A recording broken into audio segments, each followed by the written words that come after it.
Hello comic book fans, this is your ever faithful host Travis Collins, aka Duck Punch, and as I promised on Monday, I am back with a preview video of books that I'll be picking up next week. 15 books on the list. They run the gamut of 3 different companies, and I've already picked one to be reviewed, but I'm going to need a little bit of help picking out the other 5. So we're going to jump right into things, as we always do. From Dark Horse Comics, Star Wars Legacy, number 50. Now this is the last issue of what has been a great comic. I'll be a little sad to see it go, and by a little, I'll probably cry. Yes, there's going to be a mini-series that's going to pick up after this is done. Not really sure on what all is going to be involved in it, other than it will exist. The last story arc has been kind of lackluster, but I really am hoping that Ostrander can pull out the stops and make this go out with a bang. Next, starting our DC pulls, is Batman Beyond number 3. Now in the first video I reviewed Batman Beyond number 2. And it was okay. It wasn't great, but it didn't stink out loud. I'm really hoping that Beechin, the writer, can at least maintain that level of quality. I love Terry McGinnis, but it's Adam Beechin, and with him you really never know exactly what version of him you're going to get, either the nutso version or the consistent one. Next up is Batman Streets of Gotham number 15. I love this title. It is next to Batgirl, my favorite Batman title. I look forward to it every month. And that's saying a lot because Batman's really not in it that much. And plus, this is being written by Paul Dini, who, if you're a Batman fan in any variety, you owe it to yourself to read anything that has Paul Dini's name on it. It's really good, and it's a lot of fun to read, to see other characters in the Batman universe. Next, DC Universe Legacies number 4. If you're like me and love some of DC's older heroes, especially their Golden Age heroes, this is amazing. If you're new to comics and kind of want to get a feel for what's going on, this is a great book. It's a lot of fun, but it's not make or break. It's not anything. It's not a highlight book. Outside of the first issue, there hasn't been anything especially great, but it's not been anything bad. Next up, Green Lantern Corps number 51. Now, a lot of the books that I'll be pulling next week are books that, by no problem of their own necessarily, are books that I'm only giving a story arc to sell me on. There's going to be a lot of cuts here shortly, and this is one of the ones on the chopping block. It's the first Green Lantern Corps story arc after the end of Blackest Night, and they have got to sell me on it. And so far, especially with Tomasi's Emerald Warriors that came out this week, which was great, this is kind of lackluster. So we're going to see what happens. Next up, Justice Society of America number 42. I really like this crossover. It's a great idea. It's a neat story. The only downside has been James Robinson's hit-or-miss writing. So I'm hoping he's got it under control this time.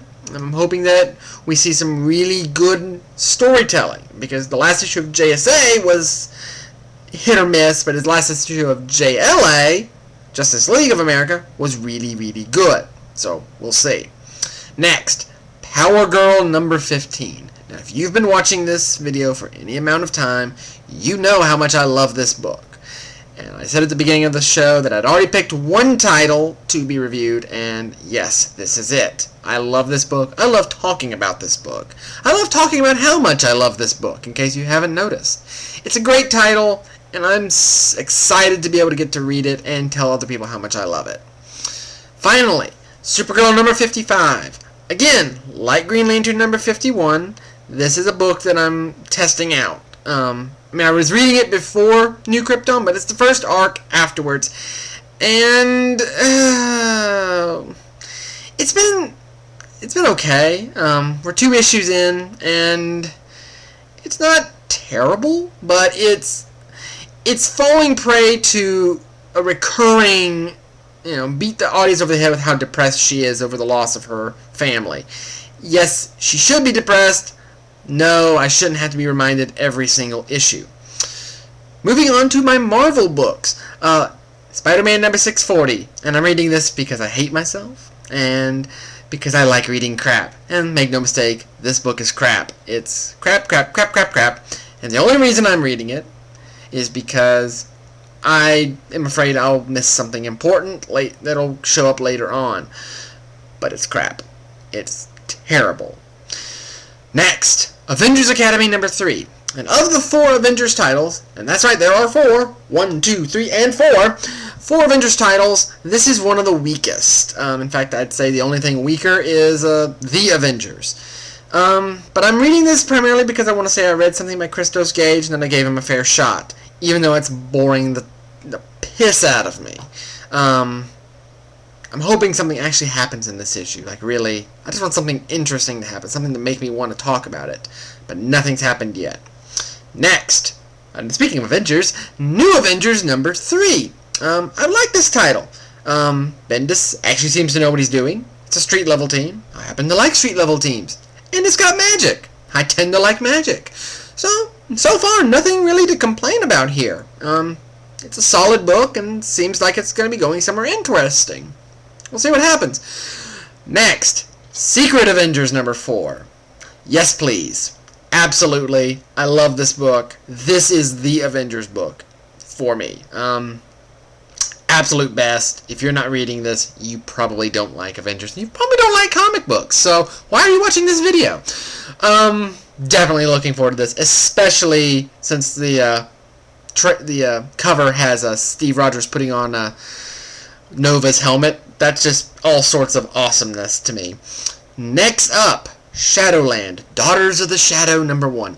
Now I'm picking this up entirely on a whim. I'm not really sure what's going to be like, other than it's pretty much going to be a Heroes for Hire title, and I've never read a Heroes for Hire title, so I kind of want to see what it's about.